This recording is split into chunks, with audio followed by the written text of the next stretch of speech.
Gracia y paz, amados hermanos en el Señor, soy Juan Manuel Vaz y estoy aquí otra vez para contestar algunas de las preguntas que nos llegan a través de nuestras redes sociales, a través del correo electrónico.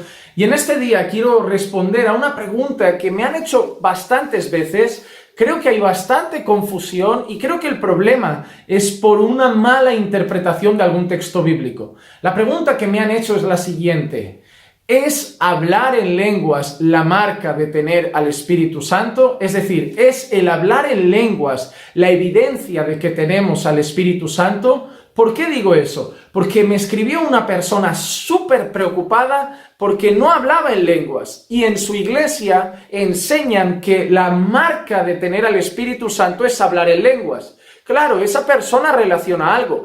Quien no tiene al Espíritu Santo no es un verdadero creyente, porque el creyente tiene al Espíritu Santo. El que ha nacido de nuevo tiene al Espíritu Santo, según lo que dice la Escritura. Entonces esa persona estaba entendiendo esto. Como no hablo en lenguas, mi pastor me está enseñando que yo me voy a ir al infierno.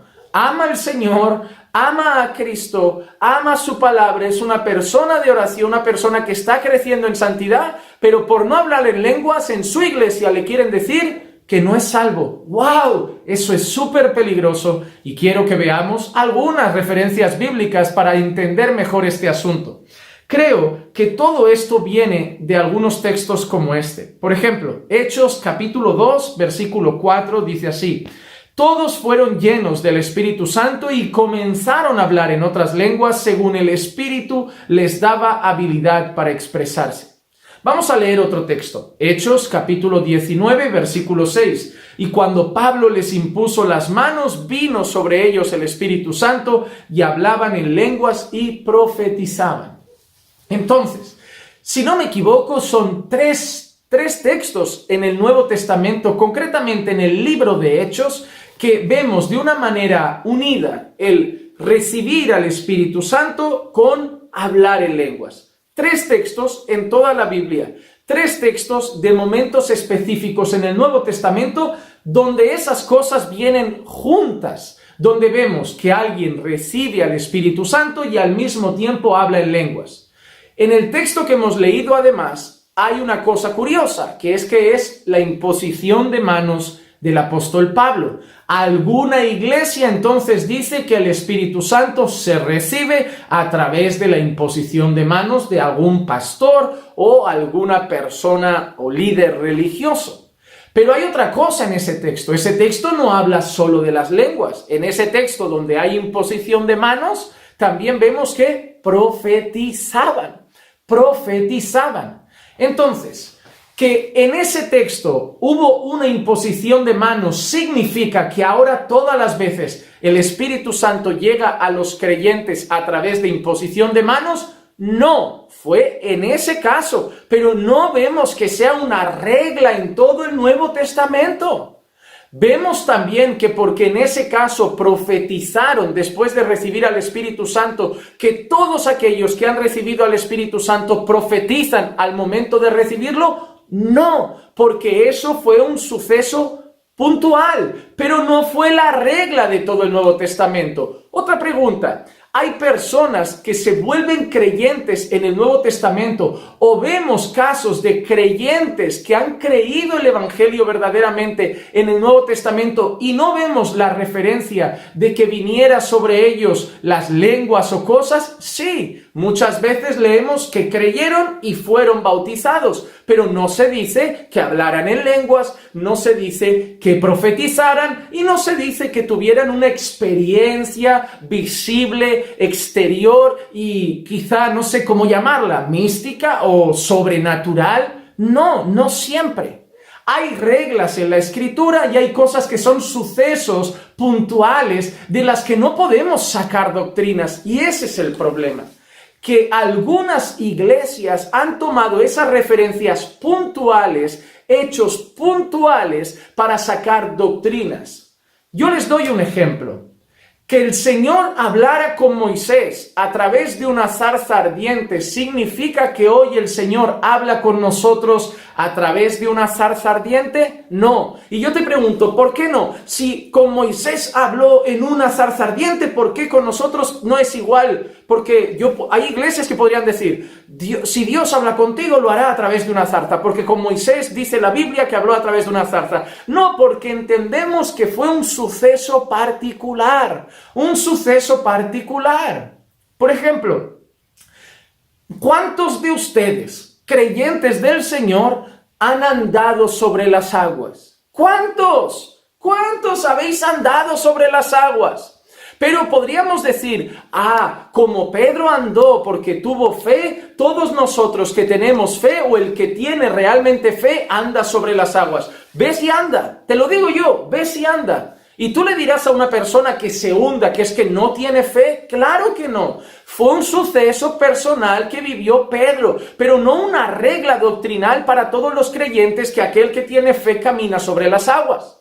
Por ejemplo, ¿cuántos de vosotros tienen fe y no han movido montes? Yo les animo a asomarse por su ventana y decirle a cualquier montaña que vean, muévete. Y luego me mandan un vídeo de cómo se les está moviendo la montaña mientras ustedes piden. Me dirán, esto no va así. Pero hay un texto bíblico, ¿verdad?, que muchos usan para decir que todo lo que pidamos pasa, hasta un monte. Pero luego nadie me enseña cómo mueven los montes. No podemos extrapolar algunos hechos bíblicos para decir que van a ser reglas doctrinales. ¿Cuál es la regla doctrinal bíblica que vemos en cuanto a la llegada del Espíritu Santo al creyente? Vamos a ver 2 textos más, porque yo quiero explicar esto y quiero que quede bien claro. En primer lugar, quiero que veamos Efesios capítulo 1, versículo 13. Efesios capítulo 1, versículo 13. Miren lo que Pablo dice a los creyentes de Éfeso, y esto es una regla doctrinal. En él también vosotros, miren lo que dice Pablo, vosotros, está hablando a creyentes, después de escuchar el mensaje de la verdad, el evangelio de vuestra salvación, miren lo que dice, después de escuchar el mensaje del evangelio, y habiendo creído, es decir, habiendo creído el evangelio verdaderamente, habiendo creído el mensaje del evangelio, mira que dice, fuisteis sellados en él con el Espíritu Santo de la promesa.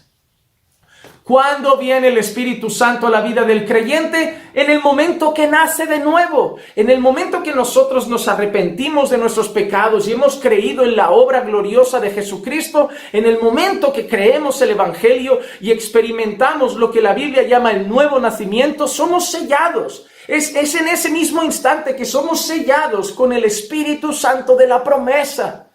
No es una experiencia posterior al nuevo nacimiento, no es una experiencia posterior a la regeneración. Nosotros debemos entender que cuando creemos el mensaje del Evangelio, lo repito para que vean que no es una doctrina mía, es Pablo, es el apóstol Pablo. Habiendo escuchado el mensaje de la verdad, el Evangelio de vuestra salvación y habiendo creído, fuisteis sellados en él con el Espíritu Santo de la promesa. Además, yo quiero darle un mensaje de consuelo a esa persona que le han hecho creer que se va a ir al infierno por no hablar en lenguas. Mira lo que el apóstol Pablo dice en 1 Corintios capítulo 12 y versículo 29. ¿Acaso tienen todos dones de sanidad? ¿Acaso hablan todos en lenguas? ¿Acaso interpretan todos?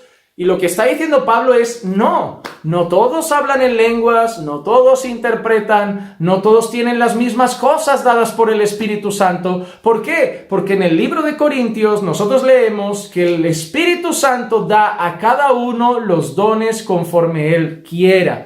Así que no todos, según Pablo, hablan en lenguas. Entonces, si no todos hablan en lenguas, según Pablo, no todos interpretan lenguas, según el apóstol Pablo ha dicho a los corintios, ¿cómo podemos enseñar a la iglesia que si tienes al Espíritu Santo tienes que hablar en lenguas? Si Pablo ha dicho que no todos hablan en lenguas. Entonces, tú contradices a Pablo y me parece que la palabra de Pablo, inspirado por el Espíritu Santo, es mucho más válida que tu palabra. No, lo que algunas iglesias han hecho es coger 2 o 3 sucesos, creo que solo hay 3 versículos en los que esas cosas pasan juntas y los han marcado como una experiencia fija de todos los creyentes, que en el momento que tienen al Espíritu Santo tienen que hablar en lenguas, porque en esos 3 casos así pasó. Pero esa gente no anda sobre las aguas, ya a Pedro le pasó, esa gente no habla con una zarza ardiente, ya Moisés le pasó, esa gente no experimenta movimientos de montes por los lados, y en la Biblia habla cosas así. ¿Por qué? Porque no se trata de tomar un suceso bíblico o un texto bíblico y hacer de eso una regla, sino entender lo que pasó, sobre todo entender cómo el Espíritu Santo fue dándose a la iglesia y llegando a creyentes que habían creído ya en el Señor algunos antes